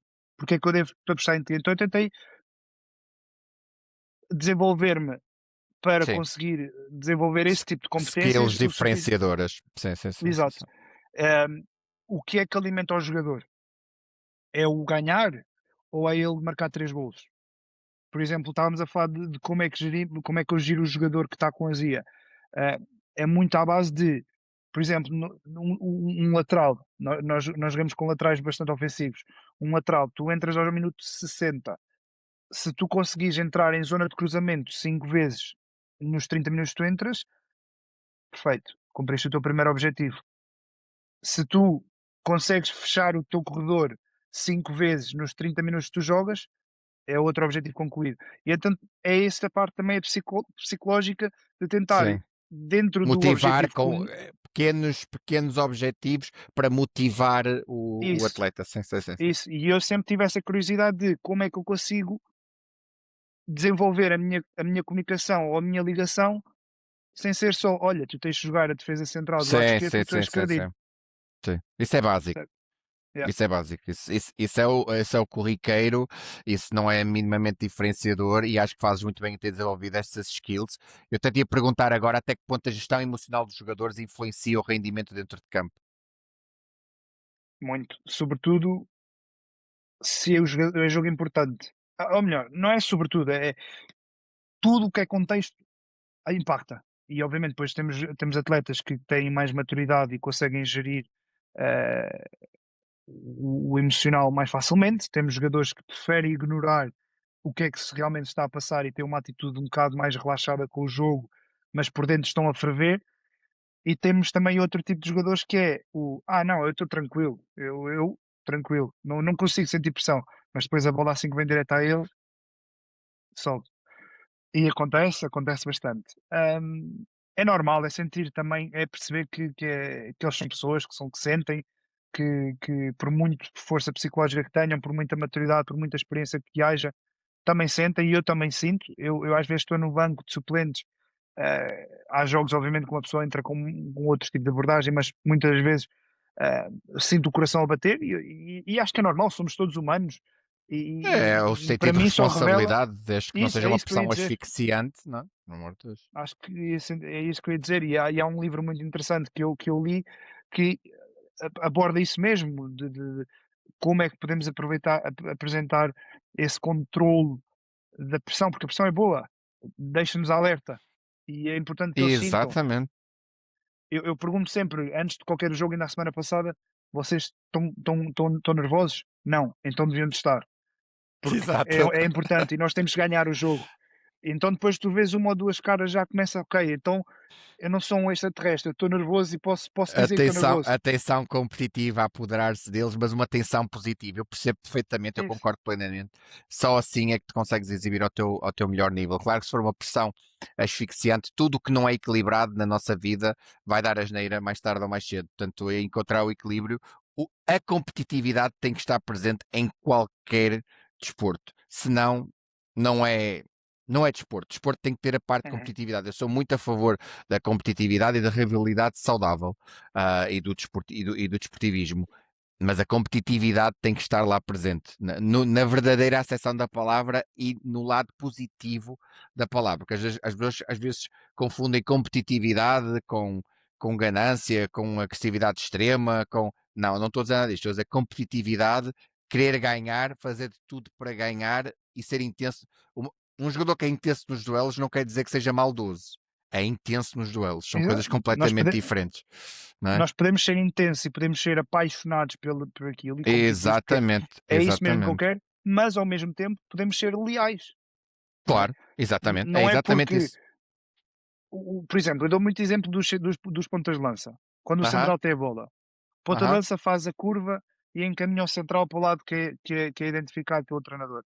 Ele tem que ser intenso na pressão, ele claro. tem que ser agressivo naquela disputa da bola, mas ele Uhum, também tem que ser leal e não entrar e uhum. avalroar o central por Sim, completo. sim, não entrar em É tackle que eu de pés exato, juntos, exatamente. Sim, sim, sim, sim, sim, sim, sim, eu estou a é perceber o que muito estás a dizer. importante e Concordo acho que é plenamente contigo. crucial, acho que é É, e crucial, fundamental, concordo. Que tipo de liderança é que tu procuras exercer junto dos teus jogadores? ser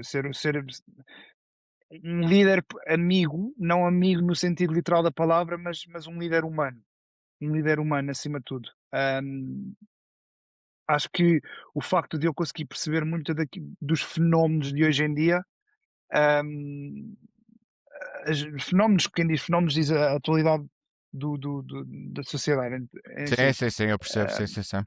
acaba por ajudar um bocadinho. Mas ao mesmo tempo também um líder exigente, um bocadinho autoritário no sentido de quando há trabalho temos que o fazer. Sim, sim, E separar trabalho, exato, conhaque é conhaque, exato. trabalho é trabalho. Eu concordo plenamente contigo. E esse equilíbrio é o mais importante para que um treinador consiga ter o grupo na sua mão, não é? Portanto, acho que fazes muito bem em adotar esse tipo de liderança. Tu sentes que o futebol moderno precisa, o treinador moderno precisa mais de ser um gestor de pessoas do que anteriormente? Sim, sem dúvida, sem dúvida. Muito também para além da tática e do conhecimento tático e do conhecimento do desenvolvimento do jogador, as competências da relação pessoal, eu acho que é cada vez maior, porque hoje em dia o jogador, a nível profissional, tem agente, a nível, tem amigos, Sim, tem pais, sim, sim, sim. etc. Tem telemóveis. O jogador consegue fazer uma análise a si próprio. O jogador Sim, hoje em sim. dia, profissional, já é Sim, sim, sim. conhecedor do tático e dos Sim, sim, aspectos sim. técnicos. É basicamente o que é que nós, como treinadores, podemos fazer para, lá está, gerir os motivos, as Sim, sim, sim. razões, o objetivo final, etc. É muito, muito, muito importante. Daí também eu ter identificado isso como uma das áreas mais importantes para mim e para ter-me também desenvolveres. focado muito mais nisso. Exato. Fizeste muito bem. Que treinadores ou referências influenciaram mais a tua forma de pensar o jogo? Ah, por muito, por muito polémico que possa ser, numa fase Uhum. muito inicial, eu admirava bastante o Simeone, o Diego Simeone. Não é polémica, Ahm, os primeiros anos do Atlético de Madrid são de cátedra, é uma lição. exato, exato. Acho que Agora já começa a ser, não é? 15 anos o mesmo treinador, eu não consigo entender como é que a mensagem passa ao fim de 15 anos, não é? Mas sou eu, tá a ver? Mas diz lá, sim, diz o que sim. quis dizer. Ele tenta-se reinventar aqui e ali, mas acho que Ele ele não próprio também precisa de nasceu um para bocadinho de pôr uma mudança. equipa a jogar futebol ofensivo. Não, Ele é não, um não, não. jogador com. Ele é um treinador defensive minded. Ele precisa ter jogadores guerreiros em campo É com isso, um ou outro artista, mas o que melhor faça a Atlético de diferença. Madrid que nós vimos foi Godins, Gabis, e depois havia aqueles fantasistas. Tínhamos o Tiago, que era um médico com mais criatividade, com mais qualidade, mais, com mais perfume no Sim, futebol. Depois tinhas o Arda Turá, que ele conseguiu potenciar o melhor do Arda Turá, mas a ponta de lança dele era um ponta de lança brigão, que atingiu um patamar inacreditável, mas era um ponta de lança brigão que era o Diego Costa. sim. Portanto, ou seja, ele encontrou ali os jogadores perfeitos para a tática dele. Mas diz lá o que estavas a dizer, porque é que admiravas tanto o Simeone? Sim, admirava muito, lá está, pela mentalidade guerreira que ele tinha na altura. E como eu sempre fui também muito, tentei ser muito resiliente e mesmo quando era jogador ainda, era muito nessa base de trabalhar e trabalhar e trabalhar. E coincidiu também numa altura em que o Atlético de Madrid esteve na final em Sim, da 2014 com Champions. o Real Sim, sim, sim. Madrid, Sim, portanto sim, houve sim. ali aquele aglomerado e talvez eu tenha procurado um bocadinho daquela referência. Muito também do contexto que estava na altura, de ser um contexto complicado em termos de matéria-prima e também a competição não era feroz, mas era mais Sim. desafiante, e Uhum, acabei por identificar muito com ele na altura. uhum, Obviamente, à medida que me fui desenvolvendo, à medida que fui procurando mais referências para realmente perceber aquilo que eu me identificava, vai aparecendo o Ruben Amorim, derivado da uhum. forma como ele comunica, derivado da forma como ele vê o Sim. futebol, o seu processo evolutivo na condução do Sporting, porque temos um Sporting num primeiro ano que a solidez defensiva era a base e muitas vezes era as transições rápidas do Nuno Santos pela esquerda, com o Tiago Tomás numa primeira metade da época, ah, para o Sporting autoritário já numa fase final do Sim. Amorim, onde ganha em Braga 4-2 ou onde ganha com o Manchester City, admirei muito isso e a sua postura comunicacional acho que é Brilhante. brilhante e tive muita Uhum. pena do que aconteceu em Manchester, porque eu senti que as pessoas em Inglaterra não conseguiram ver o verdadeiro Ruben Amorim, o verdadeiro comunicador. Acho que ali os entraves comunicacionais talvez tenham sido, uma barreira.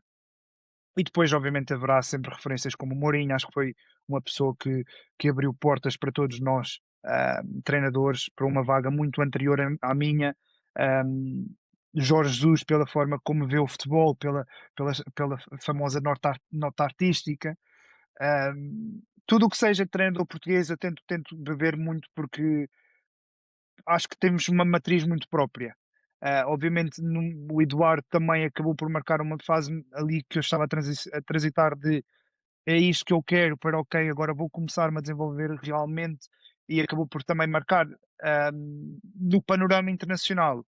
O Pep Guardiola é genial, não é? Acho que não preciso eu também de adicionar. Eu sou um guardiolista, esquece.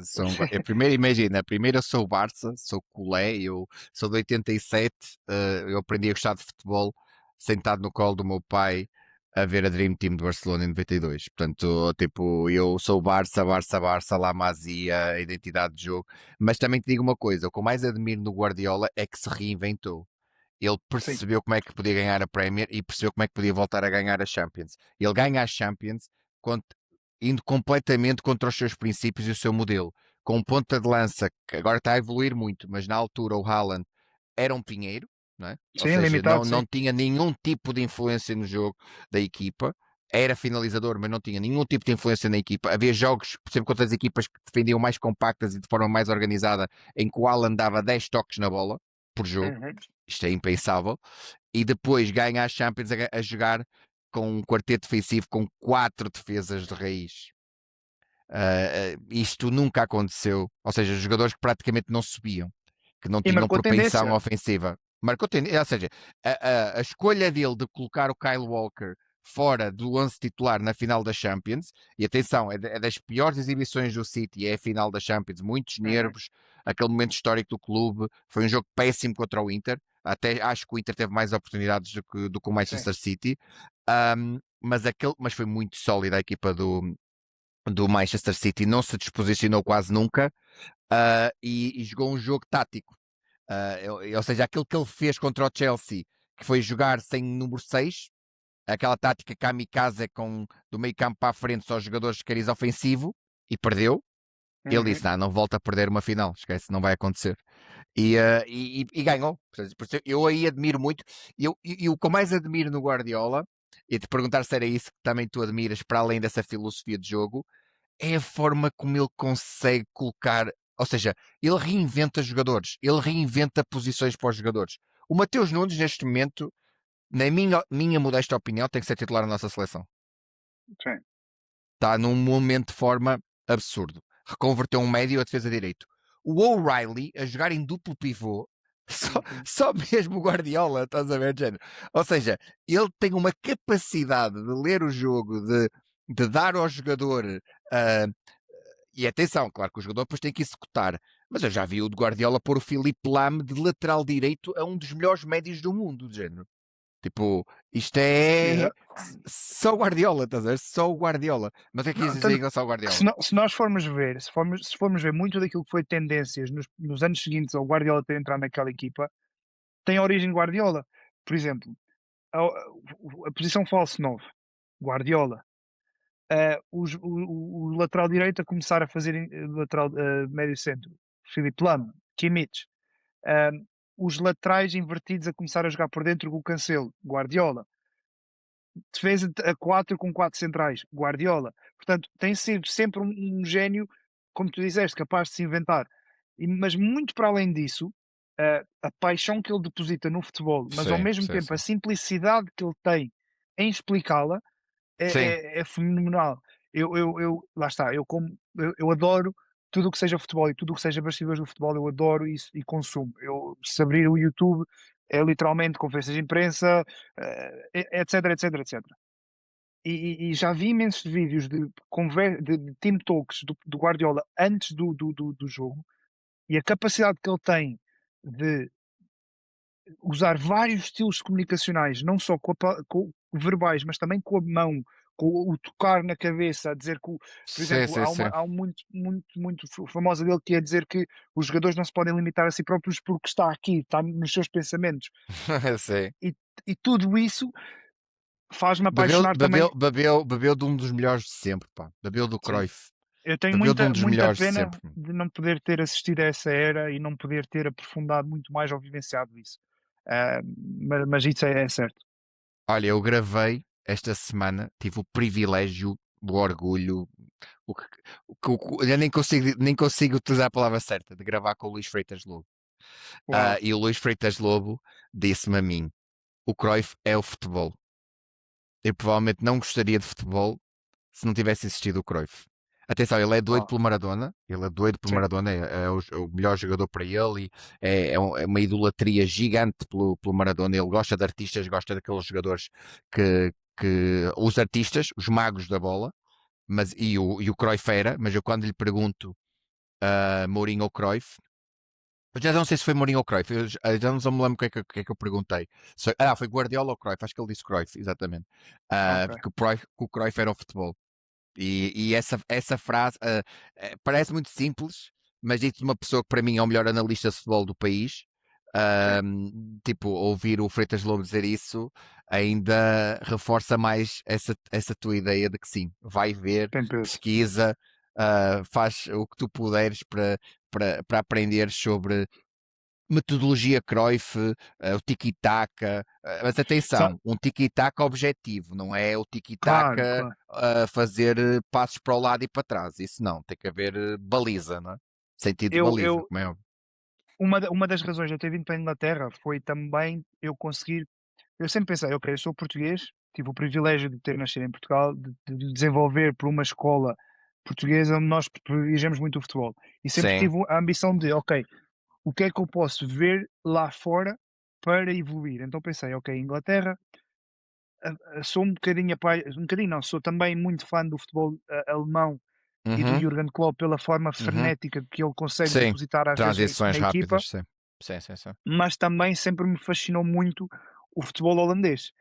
E Sim. então, um eu sempre pensei acabou por não acontecer e talvez não aconteça, mas sempre pensei de: "Ok, eu vou estudar e tirar uma licenciatura em Inglaterra, vou beber da escola inglesa, mas depois quero ir tirar um mestrado à Holanda", e na altura eu lembro-me que havia um mestrado mesmo com o Ajax, que até penso que tinha um nome Cruyff no mestrado, Uhum. e é Acredito. interessante trazermos isso à conversa, porque estava literalmente eu a viajar sobre aquilo que pensei na altura.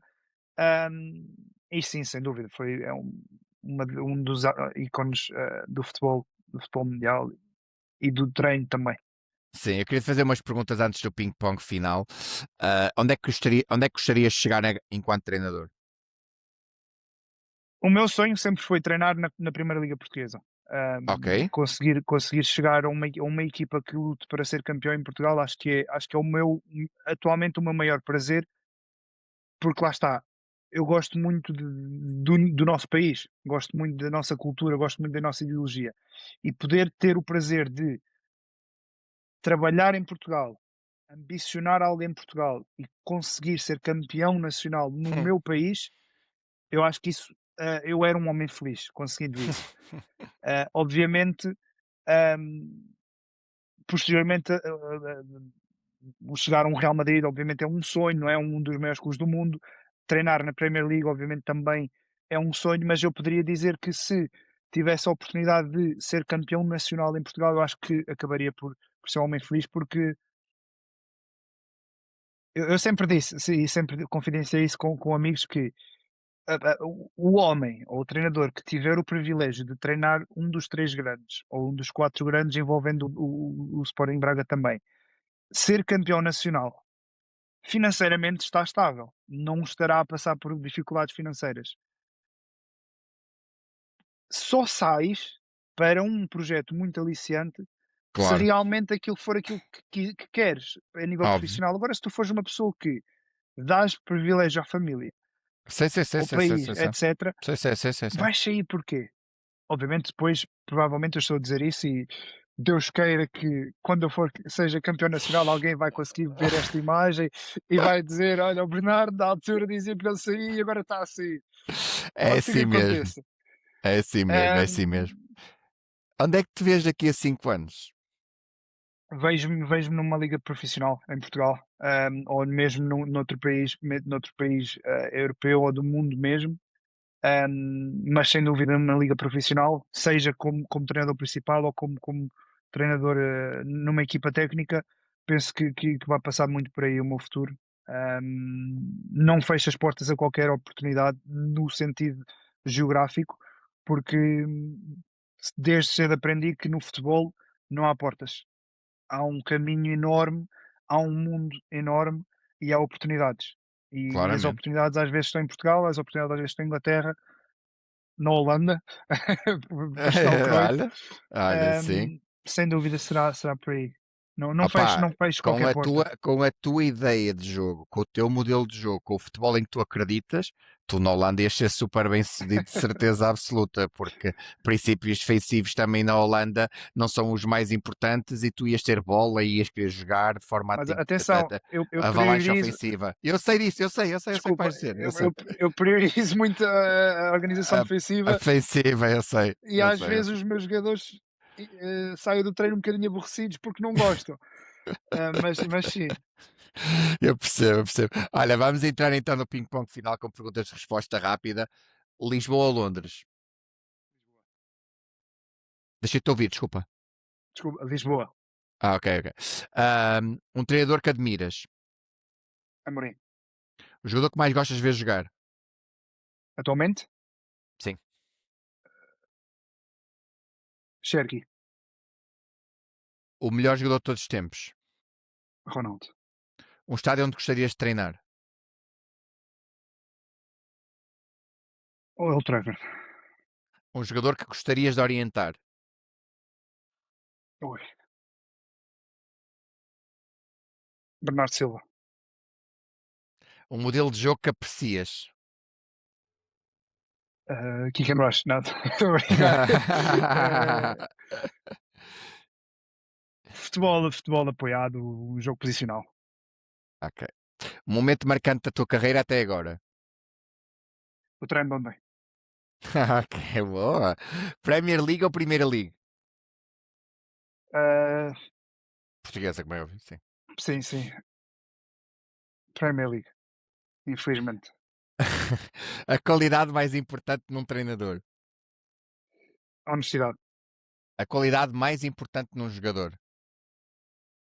A honestidade também. Um livro ou formação que te tenha marcado. Uh,